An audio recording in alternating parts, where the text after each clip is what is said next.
Hello friends, Rajnandan के economics channel में आपका स्वागत है। आज मैं MWG 011 का मोस्ट इंपॉर्टेंट क्वेश्चन लेके आ गई हूँ आप लोगों के साथ। तो आज का क्वेश्चन देने से पहले मैं आपको बता दूं कि अगर आप भी इग्नू से एमए करें, आपका सब्जेक्ट भी इकोनॉमिक्स है, तो आप मेरे चैनल को सब्सक्राइब कर सकते हैं। इस चैनल पर आपको इकोनॉमिक्स के सभी सब्जेक्ट कोड की वीडियो मिल जाएंगे। तो ये देखते हैं आज का इंपॉर्टेंट क्वेश्चन। आज का इंपॉर्टेंट क्वेश्चन है आउटसोर्सिंग, जो MWG 011 का मोस्ट इंपॉर्टेंट क्वेश्चन है, क्योंकि ये क्वेश्चन बार बार रिपीट होता है। और MAWGS का भी ये सब्जेक्ट कोड है इसका। तो आइए देख लेते हैं।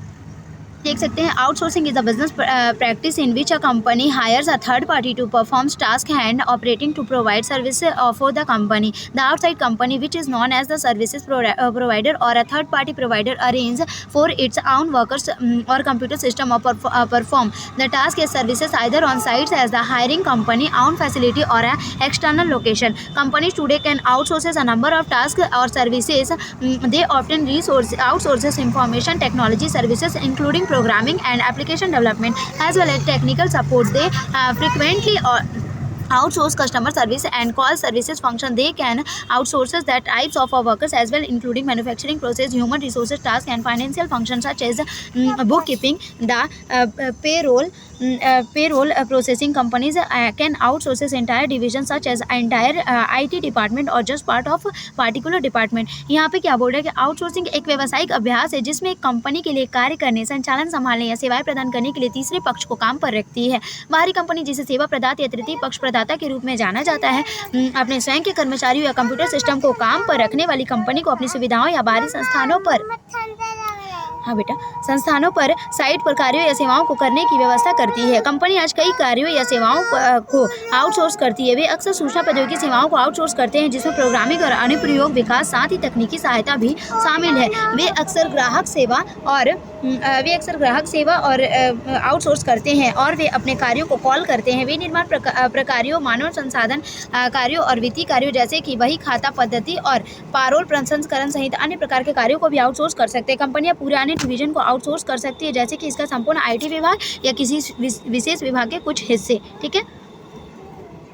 Outsourcing often included one or more following lowest cost due to economics of scale and lower labor rates, increase efficiency, variable capacity, increase focus on strategy, core components, access to skill and resources, increase flexibility to meet changing business and commercial condition, accelerate time to market, lower ongoing investment in internal infrastructure, access to innovation, intellectual property, and through leadership, possible cash influx resulting for transformation और assist to the new provider. यहाँ बोल रहा outsourcing लाभ और लागत। Outsourcing के लिए व्यवसायिक मामला स्थिति के अनुसार भिन्न होता है, लेकिन आउटसोर्सिंग के लिए लाभों को अक्सर निम्नलिखित में से एक या अधिक शामिल होते हैं। कम लागत पैमाने की अर्थव्यवस्थाओं या क्रम दरों के कारण बढ़ी हुई दक्षता, परिवर्तनीय क्षमता, रणनीति, मुख्य दक्षताओं पर अधिक ध्यान देना, कौशल संसाधनों तक पहुंच, बदलती व्यावसायिक और व्यावसायिक स्थितियों को पूरा करने के लिए लचीलेपन में वृद्धि, बाजार के लिए त्वरित समय, आंतरिक बुनियादी ढांचा में कम चल रहा निवेश, नवाचार, बौद्धिक संपदा और विचार नेतृत्व तक पहुंच, नए प्रदाताओं को संपत्ति के हस्तांतरण, परिणाम स्वरूप संभावित नकदी प्रवाह। क्यों खटखटा रही है? Lack of business domain knowledge, language and cultural barriers, time zone difference, lack of control.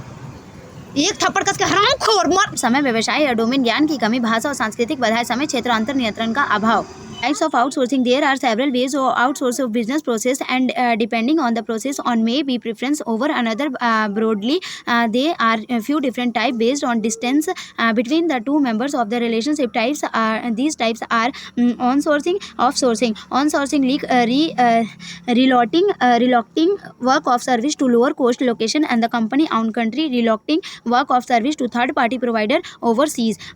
Nourishing, relocating work and services people in nearby often bordering region and countries. Outsourcing के प्रकार। व्यवसाय प्रक्रिया को आउटसोर्स करने के लिए कई तरीके और प्रक्रिया के आधार पर एक दूसरे पर बेहतर हो सकता है। मोटे तौर पर रिश्ते के दो सदस्य के बीच दूरी के आधार पर कुछ अलग प्रकार के होते हैं। ये प्रकार है ऑनसोरिंग, कंपनी के अपने देश में काम या सेवाओं को कम लागत वाले स्थान पर स्थानांतरित करना, या अपतटीय विदेशों में तीसरे पक्ष प्रदाताओं को काम या सेवा में स्थानांतरित करना। पास सोरिंग, आसपास अक्सर सीमावर्ती क्षेत्रों और देशों में लोगों को काम या सेवा को स्थानांतरित करना। Lack of business of domain knowledge, language and cultural barriers, time zone defence, lack of control, धीमी टर्न राउंड, समय, व्यवसाय या डोमेन ज्ञान की कमी, भाषा और सांस्कृतिक बाधाएं, समय, क्षेत्र, अंतर नियंत्रण का अभाव। यहाँ पे आप देख सकते हैं outsourcing is a business practice in which company hires a third party to performance task and operation to provide services और company the outside company which is known as the services provider or a third party provider arrange for its own workers to computer system of performance the task of services either on sites at the highest hiring company own facility or external location company today can outsources a number of task services। इसमें बोल रहा है कि outsourcing एक व्यावसायिक अभ्यास है जिसमें कंपनी के लिए कार्य करने, संचालन संभालने या सेवाएं प्रदान करने के लिए तीसरे पक्ष का काम करती है। बाहरी कंपनी जैसे सेवा प्रदाता या रखने वाली कंपनी को अपनी सुविधाओं या बाहरी स्थानों पर साइट पर कार्यों या सेवाओं को करने के लिए प्रौद्योगिकी सेवाओं को आउटसोर्स करते हैं, जिसमें प्रोग्रामिंग और अनुप्रयोग विकास साथ ही तकनीकी सहायता भी शामिल है। वे अक्सर ग्राहक सेवा को आउटसोर्स करते हैं और सेवा कार्यों को कॉल करते हैं। विनिर्माण प्रक्रियाओं, मानव संसाधनों कार्यों और वित्तीय कार्यों जैसे कि बही खाता पद्धति में पेरोल प्रसंस्करण सहित अन्य प्रकार के कार्यों को भी आउटसोर्स कर सकते हैं। कंपनियां पूरे डिवीजनों को आउटसोर्स कर सकती है। इसका संपूर्ण आईटी विभाग या किसी विशेष विभाग के कुछ हिस्सों में रह सकते हैं। Thank you. अगर वीडियो अच्छी लगी तो प्लीज़ लाइक और सब्सक्राइब माय चैनल गाइस। मेरे चैनल का ग्रो बढ़ाने के लिए इसे आप शेयर भी कर सकते हैं। Thank you.